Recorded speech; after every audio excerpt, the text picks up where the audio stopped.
Assalamualaikum warahmatullahi wabarakatuh. Alhamdulillahirabbil alamin. Wassalatu wassalamu ala rasulil amin wa ala alihi wa sahbihi ajma'in.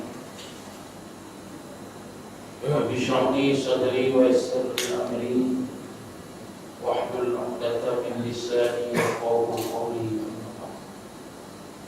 A'udzubillahi minasyaitonir rajim. Fadzakir fa innal dzikra tanfa'ul mu'minin. Shadaqallahul 'azim. Mudah-mudahan Fadil Ustaz Zakaria Pasar Masjid, hadirin hadirat para muslimin dan muslimat yang dirahmati Allah sekalian. Alhamdulillah, pada malam ini sepatutnya Fadil Ustaz Hafiz dan diganti oleh Fadil Ustaz daripada sekolah agama Asri. Kita sempat hadir karena kelewatan. Maklumkan tadi oleh bagian kemudian saya ambil isi masa ruang dan waktu ini dengan apa-apa lah dia kata, untuk sama-sama kita mengambil peringatan, untuk sama-sama kita isikan program kuliah.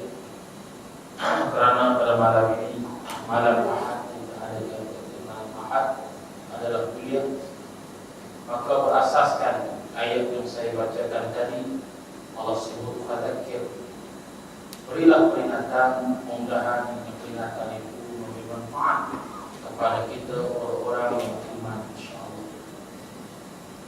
Antara yang insyaAllah saya akan cuba baca sedikit ialah sedutan daripada himpunan hadis-hadis 40 yang dihimpunkan oleh Fadil Zamzam, yang menyebut tentang peristiwa-peristiwa, keadaan, kejadian, kelakuan umat yang digambarkan oleh Nabi di akhir zaman ini.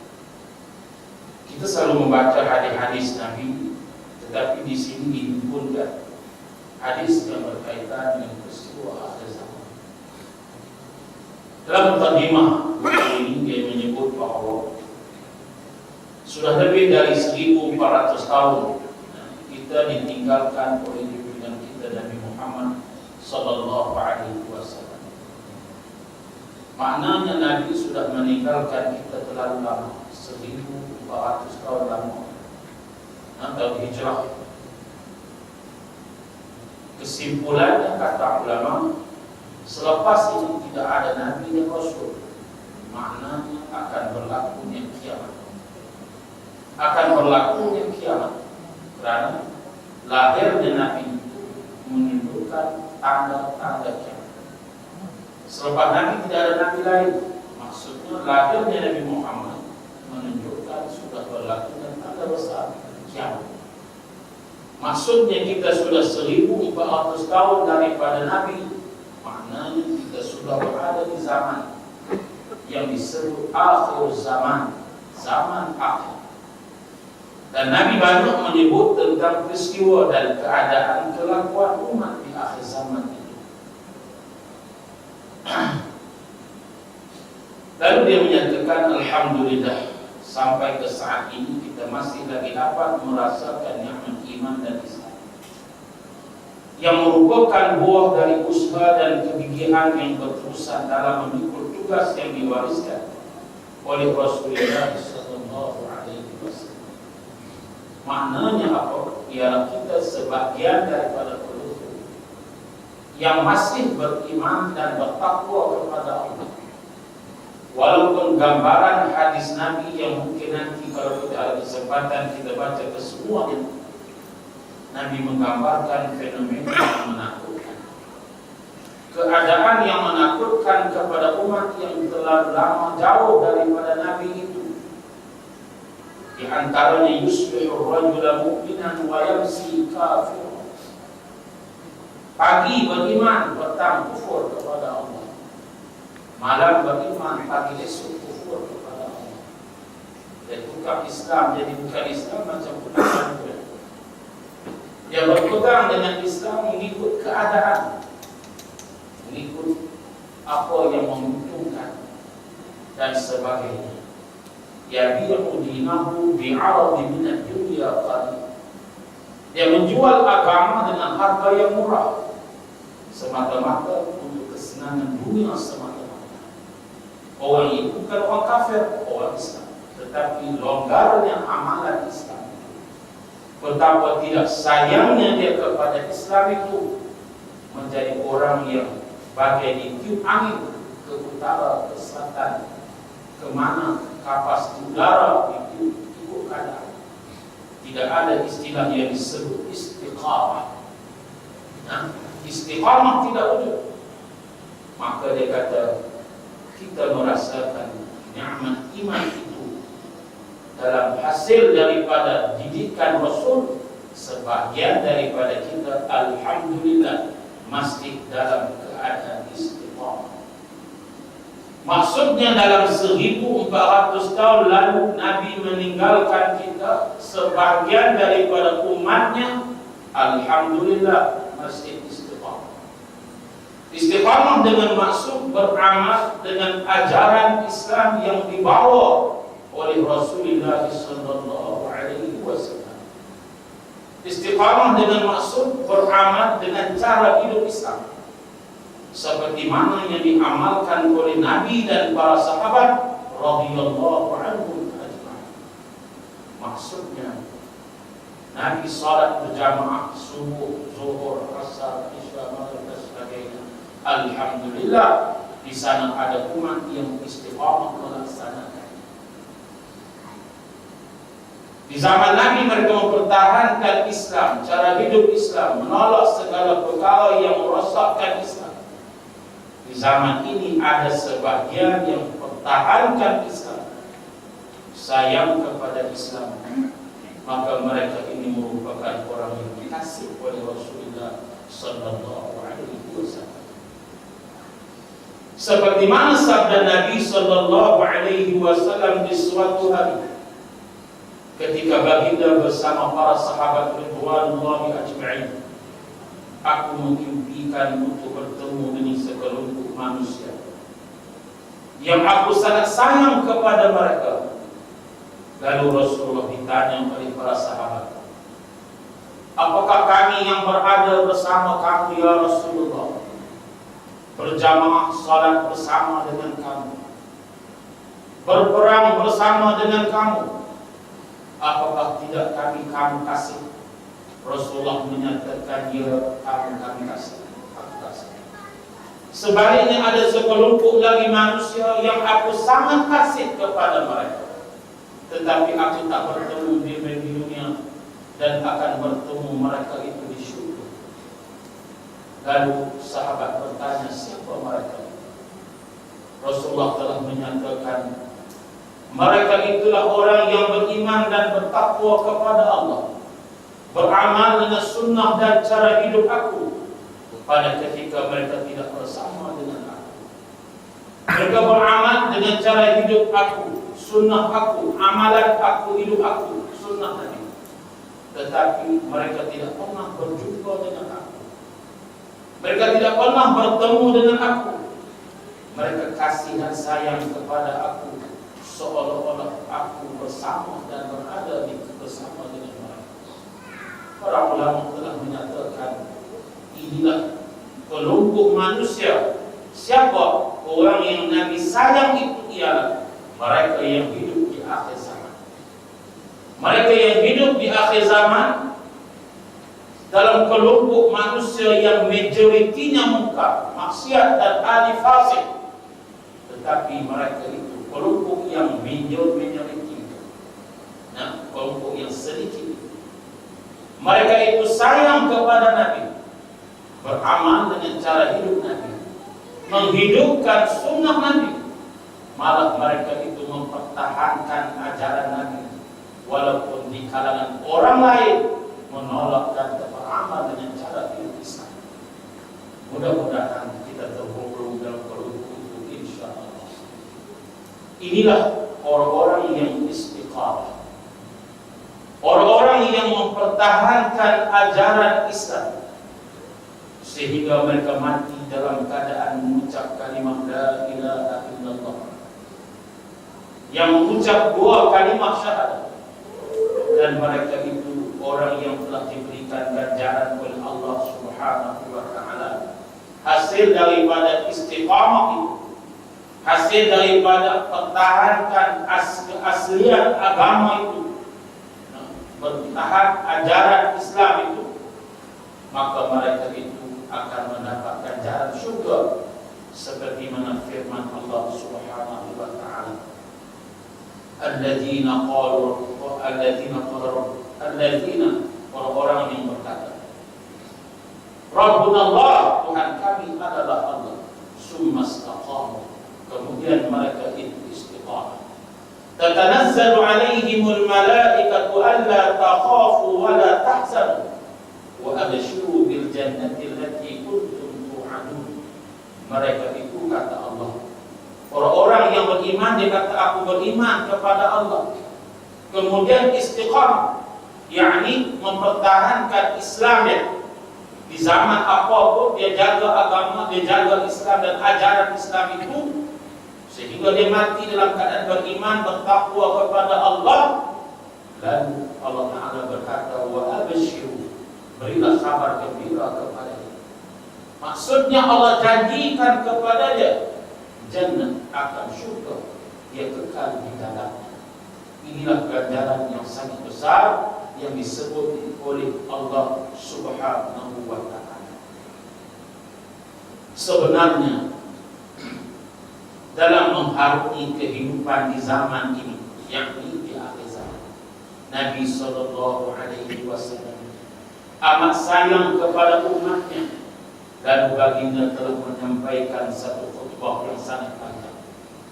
Maksudnya dia kata, Nabi nak beritahu kepada kita peristiwa-peristiwa yang akan berlaku di akhir zaman ini, lalu disampaikannya dalam satu khutbah yang sangat panjang, seperti mana yang telah dinyatakan daripada Abi Zaid Umar bin Al-Khattab Al-Ansari. Katanya, Sallallahu Nabina Rasulullah sallallahu alaihi wasallam al-fajr. Kata Abu Zaid, yaitu Amr Al-Khattab Al-Ansari, Nabi menyatakan satu peristiwa, dia kata di Madinah, Nabi naik bersama dengan kami dalam solat subuh berjamaah. Kemudian selepas solat berjamaah subuh, wasa'idal minbar, lepas mayang subuh, Nabi naik minbar. Kemudian Nabi berkhutbah, menyampaikan banyak benda. Dikata di sini wasa'idal minbar faqatabana, dan sampaikan khutbah kepada kami hatta hadarat zuhur, sehingga sampai waktu zuhur. Kalau kita nak maya subuh, agak ini waktu dah khutbah sampai zuhur. Jadi katanya besar para sahabat, maksudnya besar maknanya. Artinya apa yang disampaikan itu suatu yang sangat besar. Kemudian fanazala, masuk zuhur, fasalla, maka salatlah Nabi bersama dengan kami. Summa sa'ida minbar, kemudian selepas zuhur tidak bersuai, Nabi naik semula dan terus berkhutbah kepada kami. Fakhataba hatta hadaratil asri, sehingga datang asr, sehingga datang waktu asar. Daripada zuhur khutbah sampai asar. Masya-Allah. Kemudian fasalla summa sa'ada minbar, kemudian naik semula ke mimbar selepas salat asar, hatta gharabat asy-syams, sehingga masuk waktu maghrib ataupun sehingga tenggelam matahari. Fa akhbarana ma kana wa ma huwa kainun fa lamuna ahfazuna. Baginda memberitahu kami apa yang telah berlaku kepada umat-umat yang dahulu dan apa yang akan berlaku kepada umat-umat yang akan datang. Ini peristiwa-peristiwa akhir zaman yang Nabi sudah beritahu sahabat, maka siapa yang terpandai di kalangan kami, maka mereka lah yang paling banyak menghafal apa yang disampaikan oleh Nabi itu. Hadirin muslimin dan muslimat yang dirahmati Allah sekalian, apabila kita paham daripada hadis tadi, kata pengarang itu Syekh Abu daripada semua hadis-hadis itu dipetik dan dihimpunkan dan dijadikan satu himpunan untuk sama-sama kita baca. Apakah peringatan-peringatan Nabi kepada kita di akhir zaman ini? Mudah-mudahan ia menjadi pengajaran kepada kita, insya-Allah. Insya-Allah kita baca satu dua hadis supaya pada malam ini kita dapat sedikit ilmu daripada hadis-hadis akhir zaman yang telah dipesan oleh Nabi sallallahu alaihi wasallam. Hadis yang pertama kata Nabi sallallahu alaihi wasallam, an Abi Najih al-'Irbad ibn Sariyah radhiyallahu anhu qala wa'azana Rasulullah sallallahu alaihi wasallam maw'izatan wajilat minha al-qulub wa dhahifat minha al-'uyun. فقلنا يا رسول الله كأنها موعظة مودع فأوصنا. قال أوصيكم بتقوى الله تعالى والسمع والطاعة وإن تأمر عليكم عبد فإنه من يعش منكم فسيرى اختلافا كثيرا فعليكم بسنتي وسنة الخلفاء الراشدين المهديين عضوا عليها بالنواجذ وإياكم ومحدثات الأمور فإن كل بدعة ضلالة. رواه أبو داود الترمذي وقال hadis hasan sahih.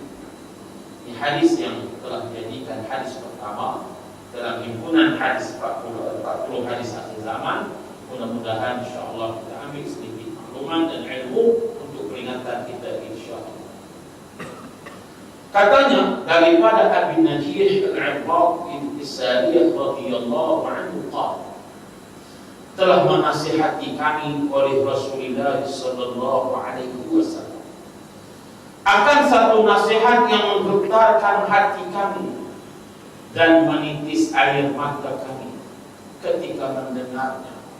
Hebat sahabat ini, dengar hadis terasa bagaimana kalau benda itu bersifat benda besar, benda yang menakutkan, hati mereka gemetar, hati mereka takut sehingga menangis mereka. Sama ada hadis ataupun Quran, sifat sahabat ini mereka sensitif dengan ayat-ayat yang dibacakan kepada mereka. Maknanya hebatnya mereka karena hati mereka itu lembut. Walaupun sebelum Islam pun mereka orang jahiliyah, orang Arab jahiliyah, keras hati orang Arab, tetapi tarbiyah dan didikan. Saya baca satu kisah bagaimana Nabi, kita pun tak boleh buat. Hebatnya Nabi. Bayangkan tiap-tiap kali Nabi subuh, Nabi sambut sahabat di masjid. Nabi peluk sahabat, ahlan wa sahlan wa marhaban. Nabi sambut siapa yang sembahyang subuh berjamaah itu, Nabi sambut sorak-sorak. Sehingga hari terakhir kewafatan baginda, Nabi tak sambut. Sehingga sahabat bertanya, mana Nabi? Mana Nabi datang? Tidak tiap-tiap pagi Nabi sambut kita datang. Tiba-tiba pagi itu Nabi tak sambut. Dan itulah hari terakhir Nabi bersama sahabat menunjukkan Nabi wafat pada hari itu, pada hari Isnin 12 Rabiul Awal. Maksudnya betapa hubungan yang akrab antara Nabi selaku murabbi kepada sahabat. Tiap-tiap pagi Nabi sambut mereka datang, karena mereka itu datang untuk bermunajat kepada Allah, menerima panggilan azan. Mereka sambut, Nabi sambut mereka. Maknanya hebat, intimnya hubungan Nabi tiap-tiap pagi, seolah-olah satu keluarga. Itu mereka sayang sangat kepada Nabi sallallahu alaihi wasallam. Apalagi bila Nabi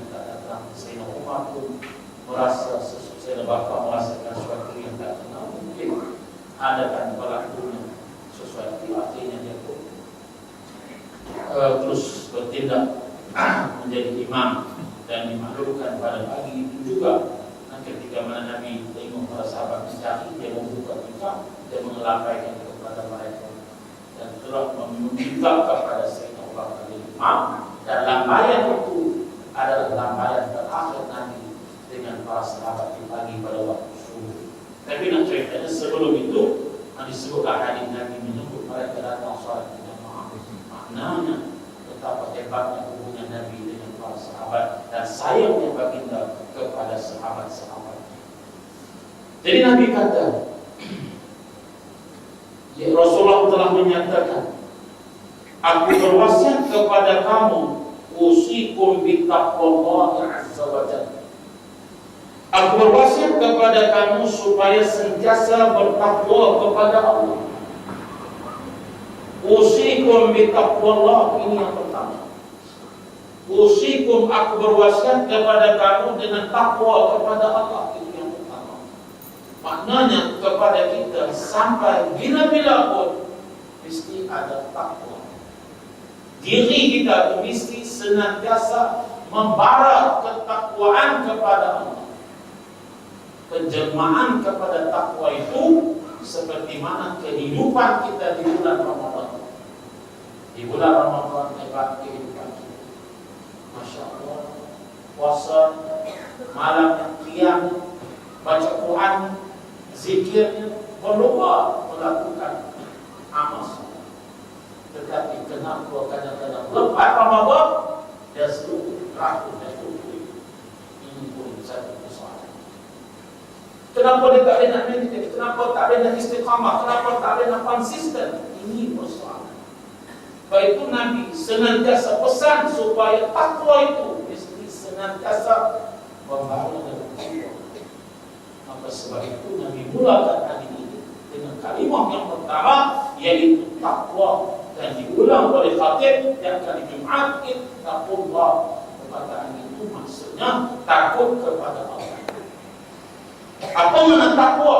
Takwa itu kita boleh definisikan banyak, antaranya al-imtisalul awamir wa ijtinabun nawahi. Yaitu melaksanakan apa yang diperintah, meninggalkan apa yang dilarang. Yang kedua, kata Sayyidina Ali, takwa itu apa dia? Takwa itu maknanya al-khawfu minal jalil, takut kepada Allah yang menciptakan kita, takut kepada Allah sepanjang waktu, takut kepada Allah. Pasal takut, kenapa? Keberadaan Allah. Di mana berada Allah melihat kita. Kita nak buat apa, kita bimbang, kita risau, kita takut dan sebagainya.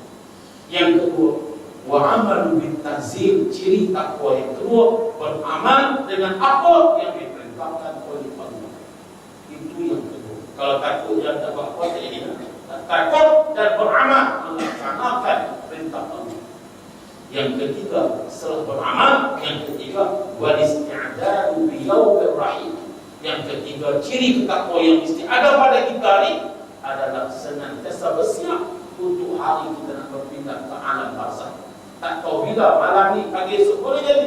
Maka persiapan itu mesti senantiasa berlangsung, senantiasa berlaku. Isti'dad bi yaumir rahim, hari kita nak pindah. Tak tahu, masing-masing tak tahu. Kalau tahu, malam itu sebenarnya kita mati aja dulu. Tak tahu tu dia relax. Padahal ada hasil di belakang, Masya Allah. Tak mudah sangat berlaku dan kita matinya sebagainya. Maka isti'dad kata Nabi, kata Sayyidina Ali, mesti berlangsung senantiasa. Yang keempat, waridha bil qalil, redha dengan apa yang ditentukan Allah. Pada sikit banyak musibah ke apakah, kita terima redha apa yang ditentukan oleh Allah kepada kita. Ciri itu ciri orang bertakwa. Kata Sayyidina Umar, takwa itu maknanya orang itu warok dan berhati-hati. Itu boleh kita kategorikan dengan makna takwa. Warok dan berhati-hati ini maknanya dia nak cakap, dia jaga cakap dosa kadang. Dia nak buat apa, dia cakap, dia fikir dulu benda yang apa ni, dosa apa tidak. Dia nak jalan, nak melangkah, nak buat apa saja, dia fikir sebab takut dia buat benda maksiat. Itu pun kita katakan juga makna takwa. Kesimpulannya, maksudnya orang itu amat berhati-hati dan amat bimbang dirinya berada dalam kemurkaan Allah Subhanahu wa ta'ala. Senantiasa, maknanya senantiasa wujud dalam jiwanya itu hubungan yang berterusan, berkesinambungan dengan Allah Subhanahu wa ta'ala. Yang kedua kata Nabi, was-sami wa ta'ah, dengar dan patuh. Ini penting. Nabi berwasiat kepada kita as-samu wa ta'ah, dengar dan patuh. Sekalipun yang memimpin kamu itu hanya seorang hamba. Sesungguhnya siapa yang panjang umur dari kamu, maknanya di kalangan kamu, kata sahabat, kata bersahabat, kalau kamu umur panjang sampai akan datang 1000 tahun akan datang, kamu akan melihat apa dia? Fasayarah khilafan katsira, kamu akan melihat perselisihan yang banyak di kalangan umat. Maksud di sini kata ulama, perselisihan di kalangan umat. Umat Nabi ini akhir zaman banyak perselisihan, banyak perbalahan, banyak pertembungan pemikiran, aliran cara fikir yang berbeda akhirnya bertembung, bermula dengan perbedaan pendapat, akhirnya berlaku pergaduhan, berlaku peperangan, berlaku pembunuhan, yang semuanya itu merupakan bencana yang menakutkan, yang dibimbangi oleh Nabi dan para sahabat.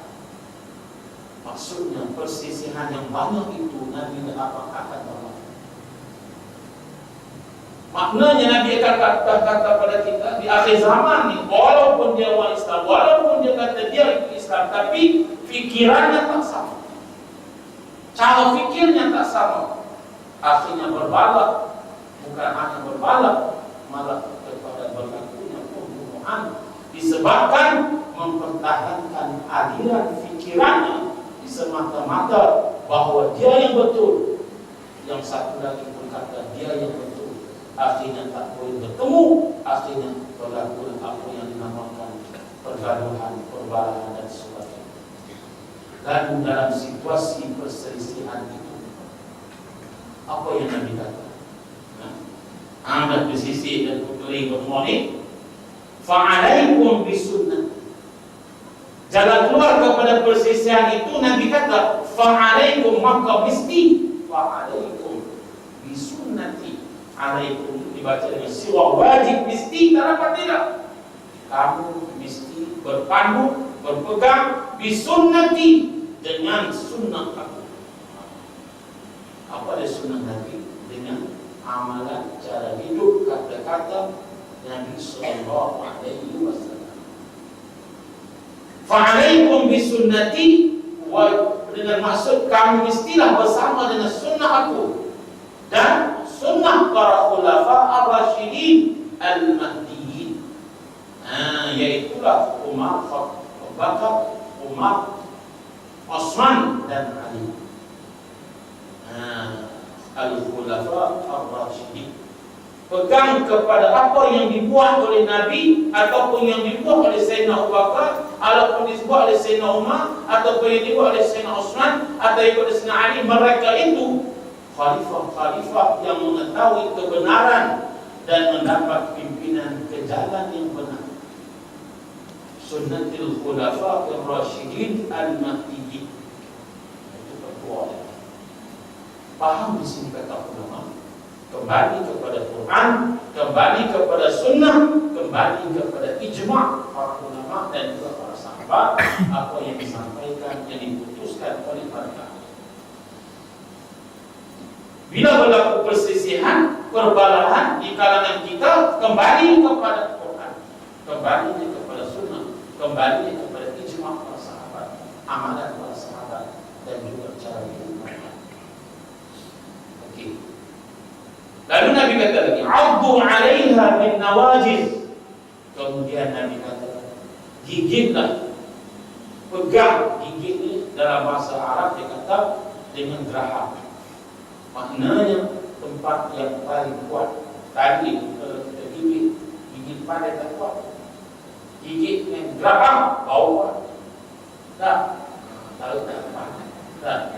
Jadi Nabi kata gigit tu dengan geraham, bin nawajiz, dengan gigi geraham, maknanya pegang Quran, pegang hadis Nabi, pegang ijma' para sahabat, pegang tu dengan seolah-olah digigit dengan geraham. Kemudian Nabi kata, jauhkan kamu wa muhdatsatil umur, yaitulah perkara bid'ah yang diada-adakan. Dan Nabi menyatakan fa kullu bid'atin dhalalah, dan semua yang bid'ah itu sesat. Faham di sini, bila kita berada zaman lalu, memang pemikiran manusia berbeda. Kata ulama, memang inilah fenomena manusia. Qabil dan Habil berkelahi. Apakah kita hari ini di kalangan orang Islam pun bersama berlakunya perselisihan? Kata Syekh Yusuf Qadhawi, punca perselisihan ialah satu kelompok nak kembali kepada pemahaman Quran yang sebenar, ada kelompok yang menjadikan Quran sebagai alat untuk tujuan menghalalkan tindakan mereka. Sebab dia kata hadis ini kena kaitkan dengan satu lagi hadis Nabi sallallahu alaihi wasallam, ketika mana Nabi menyampaikan khutbah perpisahan. Nabi menyatakan apa dia? Taraktu fikum amrayn lan tadillu ma in tamassaktum bihima, kitabullah wa sunnati rasulih. Aku tinggalkan kepada kamu dua perkara, Quran dan sunnah aku, kamu tak akan sesat selama-lamanya. Pasal baru dijauh dengan aliran macam-macam itu, ini pemikiran di kalangan umat manusia Islam hari ini yang memahami Islam dengan cara yang macam-macam. Akhirnya umat Islam keliru dan selalu. Puncanya adalah mereka tak menjadikan Quran dan sunnah itu sebagai rujukan yang sebenarnya. Justru dalam hal itu kita mestilah kembali kepada amalan cara hidup Nabi dan para sahabat, dan menjauhkan al-bid'ah. Apa dia bid'ah? Suatu yang direka dan dicipta bukan daripada Nabi sallallahu alaihi wasallam. Bid'ah hasanah, ada bid'ah dhalalah, bid'ah yang sesat. Yang disebut oleh Nabi, man ahdasa fi amrina ma laysa minhu fa huwa radd. Suatu yang dibuat dalam urusan agama ke apa-apa yang tidak ada asas. Maksudnya direka suatu benda yang kami tidak persetujui, yang tidak ada asas agama. Tak ada asas, tidak ada panduan, tidak ada rujukan, tidak ada prinsip agama yang tak ada kaitan langsung, maka bahwa bid'ah, maka dia adalah bid'ah itu. Tapi satu benda yang kita buat ada asaskan prinsip agama, ada asasnya, walaupun Nabi tak buat, ada asasnya, maka ia sesuatu yang tidak dilarang. Dia bid'ah kan yang letak bid'ah.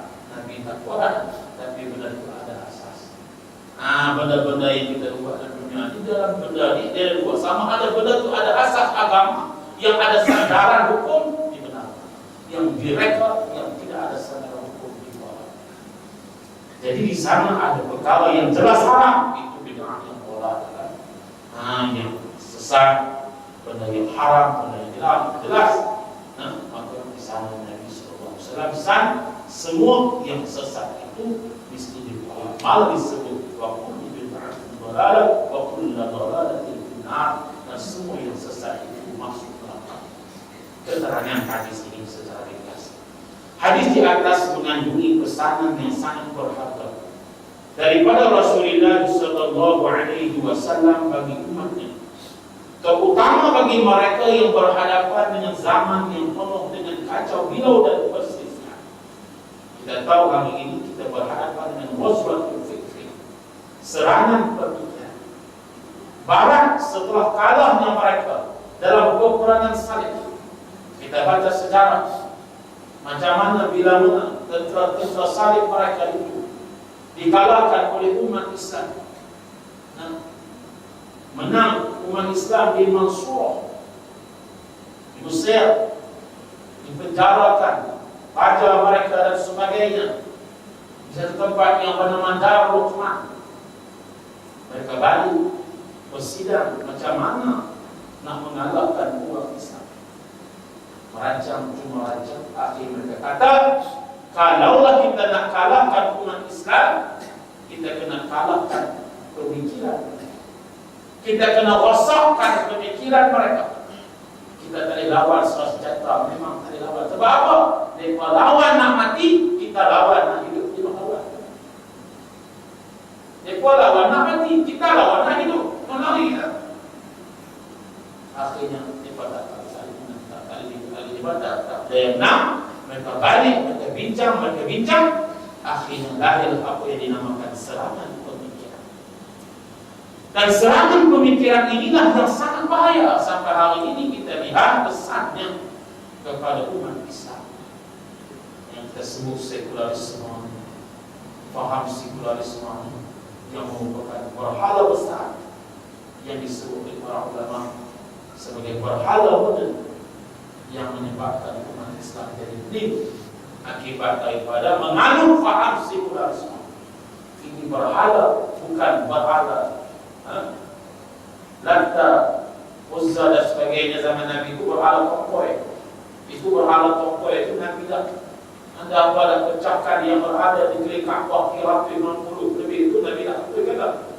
Tapi yang masalah lagi berhala pemikiran. Pemikiran apa? Pemikiran ilmaniyah, pemikiran sekularisme. Asingkan agama dari kehidupan, ini salah. Asingkan dunia dan akhirat, itu salah. Islam ini hanya berlaku di mana? Dalam masjid, di luar masjid tak payah. Ini salah. Ini pun kadang-kadang perlu diperhatikan kepala. Itu yang berlaku kadang-kadang. Bagusnya bola-bola, bola tak boleh. Seolah Tuhan ada bola-bola.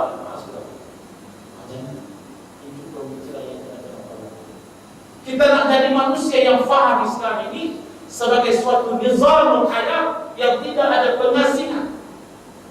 Bila berlakunya pengasingan sistem, maknanya sistem Islam itu diasing-asingkan seperti berlaku kepada ajaran Kristian. Da'ma li Kaisar wa ma lillah itu konsep. Gereja berfikir mayang berhubungan dengan konsep kerohanian yang memerintah, yang menguruskan sistem perdagangan itu uang lain, pengasingan. Dalam Islam tak boleh berlaku begitu. Dia kena sistem itu sekali.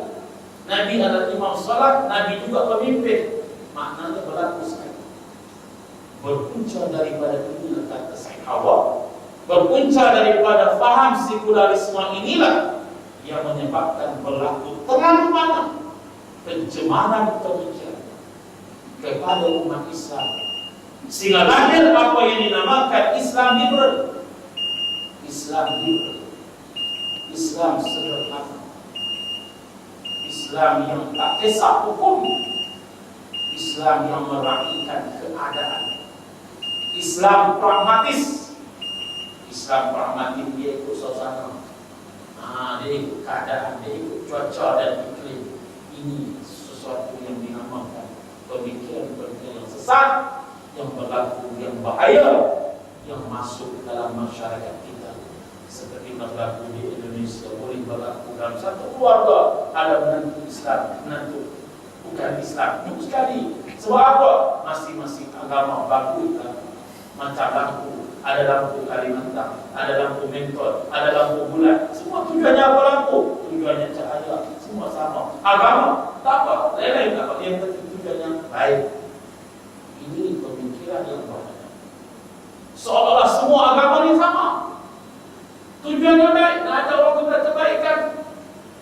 Akhirnya berlakulah Islam itu sama level dengan agama-agama yang lain, yang akhirnya berlakulah kekeliruan dan kecelakaan dalam masyarakat. Nanti bola dulunya Islam amat kerap. Lahirnya Aminah Wadu, dia jadi imam semayang, dia mahu orang perempuan. Dia kata Islam tidak ada pengasingan, tidak ada gender, semua sama. Betul, soal lagi banyak orang kali. Tak, yang jadi imam perempuan. Ini ada berlakunya anti kepada hukum-hukum yang berkaitan dengan hukum faraid di kalangan umat Islam sendiri. Bila mana penasihat pembahagian orang lelaki dapat 2 bahagian, orang perempuan sebagai tak adil, maka anti berlakulah akan menentang hukum faraid. Ini semua kecelakaan pemikiran yang semuanya ibunya itu daripada faham sekularisme yang mengasingkan agama dari kehidupan yang berakar umbi dalam negara yang telah dijajah oleh Barat dan Barat meninggalkannya. Yang meninggalkan negara yang dijajah itu bukan meninggalkan tuit, tapi meninggalkan jasad mereka. Tak ada dah dalam negara itu, tapi roh mereka masih ada. Roh mereka itu adalah paham sekularisme itu yang disebut Hawa berhala yang sangat bahaya, yang telah menyebabkan umat Islam dalam kekuatan. Justru itu dia kata, keadaan-keadaan itu menyebabkan berlakunya pemikiran dan aliran pemikiran di kalangan umat Islam yang banyak. Hasil daripada terlalu lama berada dalam sistem jahiliyah, maka umat Islam gagal menghayati makna Islam yang sebenarnya. Maka lahir di kalangan mereka itu firqah. Kita tahu kalau baca sisi perpecahan umat Islam bermula setelah Sayyidina Ali, berlakunya Khawarij, berlakunya Syiah, berlakunya Mu'tazilah dan sebagainya. Itu pun ada kesan-kesan sampai ke hari ini pun satu persoalan dan pembahasan tentang perbedaan umat Islam dan sebagainya. Syiah dan sebagainya itu pun salah satu daripada perpecahan berlaku perselisihan dan sebagainya. Tapi saya lembaga Syiah itu dengan apa yang disepologi kata. Dulu kita masih husnuzan, sampai kena suzan kata Syekh Yusuf Al-Bawi itu kata tengok anuan dia kalau sah. Kalau dulu kita kata Hizbullah, sekarang kita kena kata Hizbul Syaitan. Itu kata beliau. Kita tak puan awalnya, mana kita kata itu apa yang kita kata ketua ulama sedunia. Tapi ada di kalangan kita dicerai, kita kasut ini kita apa atau ini. Siapa dia yang suka ini? Apa yang Quran menunjukkan? Alim mazhab, alim dia bina usulin pakai kira ulama sedunia. Yang kedua Syekh Ali Swabuni, pengarang kitab tafsir ayat kampung. Ulama yang hebat, yang warak. Dia kuat tak senang-senang kata orang boleh minta kedekatan. Peristiwa Syria telah membuka siapa sebenarnya Syiah. Mungkin sebelum itu ada husnuzan, tapi setelah prakusila, maka Allah membuka. Akhirnya kita nampak ada di sana hikmahnya. Walau bagaimanapun ini semua perlu kita bincang secara ilmiah dalam perbahasan yang lebih panjang, karena ia berkaitan dengan isu-isu yang berlaku dulu, lain, mana itu yang perlu kita bincangkan secara panjang lebar. Tetapi itu semuanya dalam pakejnya ialah perselisihan umat. Maka penyelesaian yang pertama kata pengarang ini dikata kita kembali kepada penghayatan, yaitu madrasah ilmu, kembali kepada memahami Quran dan hadis dan ajaran yang ditinggalkan oleh Nabi Sallallahu Alaihi Wasallam. Sebab dia kata punca terlalu itu apa dia? Jahil. Itu punca. Punca ada pengin itu sebab apa? Sebab dia tahu sebab jahil. Maka akhir dia kata madrasah ilmu itu sangat penting untuk mengembalikan umat kepada kefahaman Islam yang sebenarnya, yaitu kembali kepada memahami Al-Quran dan Sunnah Nabi Sallallahu Alaihi Wasallam. Yang kedua, nasihat menasihati di antara kita. Wa tawasaw bil haqqi wa tawasaw bis sabri. Dalam kelompok komuniti kita, maksudnya mesti berlakunya. Nasihat menasihati di antara satu sama lain supaya kita semua kembali kepada kesatuan. Bila berlakunya perpecahan, kata Nabi, al-firqatul azab, firqah perpecahan itu suatu azab, al-wahdah kesatuan itu barakah, dan kesatuan itu berkah. Bila pecah dia berbalas, artinya berlakunya kekeliruan. Maka yang ketiga dia kata, kita mesti memahami apakah itu bid'ah, yaitu kesesatan, dengan kita mengenal jahiliyah. Mana jahiliyah ni yang kata zaman lalu apa jahiliyah zaman lalu? Zaman Nabi, jahiliyah zaman Nabi. Zaman kita apa jenis jahiliyah zaman kita ni? Kita kena tahu apa dia benda yang menjadi dosa, menjadi masalah, menjadi isu yang akan berlaku zaman lalu. Apa dia? Jahiliyah zaman lalu apa dia? Lalu dia menyatakan seperti kata Sayyidina Umar Al-Khattab radhiyallahu anhu, innama huwa al-Islam hubatan man nasya'a fil Islam la ya'budu jahiliyah. Dan Sayyidina Umar kata, sesungguhnya rangkaian ataupun rantaian Islam dalam diri kita itu akan terungkai satu, yakni hilang satu lagi Islam kita itu bila mana kita orang Islam duduk tetapi kita tak tahu apa itu jahiliyah. Maknanya kita tak kenal kebatilan. Kita tak tahu kebatilan itu suatu yang batil, kita tak tahu. Dan apa elok kepada batil. Maka sebab itulah kata Nabi, bacalah doa, Allahumma arinal haqqa haqqa warzuqna ittiba'ah wa arinal batila batila warzuqna ijtinabah. Ya Allah, mohon padamu ya Allah, nampaklah kebenaran itu, nampak benar kita nampak dan kita ikut. Ya Allah, bentanglah kebatilan itu kepada kami. Nampak kebatilan itu, kami nak jauh kebatilan itu ya Allah. Ini harapan kita, doa kita, mudah-mudahan Allah jauhkan kita daripada terjerumus dengan kebid'atan, kesesatan yang boleh akhirnya menjuruskan kita ke dalam api neraka Allah. Wal'iyaz billah. Itu hadis yang pertama. Mudah-mudahan Allah Ta'ala memberkati kita. Saya baca ini, kalau ini bidan judul lah. Dan judul dan hadis. Barang kita baca tafsirat, insyaAllah mengisi slot ini. Ustaz Zul juga boleh ramai tadi baca hadis kita. Tinggal nak asal pada kita baca. Kita tak baca. Pokoknya buku semua. Mudah-mudahan kita baca, insyaAllah. Saya kita tak ada, jadi ini tak ada. Alhamdulillah kita bersama untuk kita mengisi program kemudahan Allah Ta'ala memberkati kita dengan hadis-hadis Nabi dan menghidupkan madrasah ilmu ini. InsyaAllah kita diberkati oleh Allah Subhanahu wa Ta'ala. Assalamualaikum warahmatullahi wabarakatuh. Alhamdulillah rabbil alamin wassalatu wassalamu ala rasulillah wa ala alihi wa sahbihi ajma'in. Allahumma taqabbal minna salatana innaka antat tawwabur rahim. Allahumma salli 'ala nabiyyina wa rizqan wasi'an wa shifaa'an li kulli da'. Rabbana zalamna anfusana wa illam taghfir lana wa tarhamna lanakunanna minal khasirin. Rabbana atina fid dunya hasanah wa fil akhirati hasanah wa qina 'adzaban nar wa qina 'adzaban nar wa qina 'adzaban nar. Wa sallallahu ala sayyidina Muhammad walhamdulillahi rabbil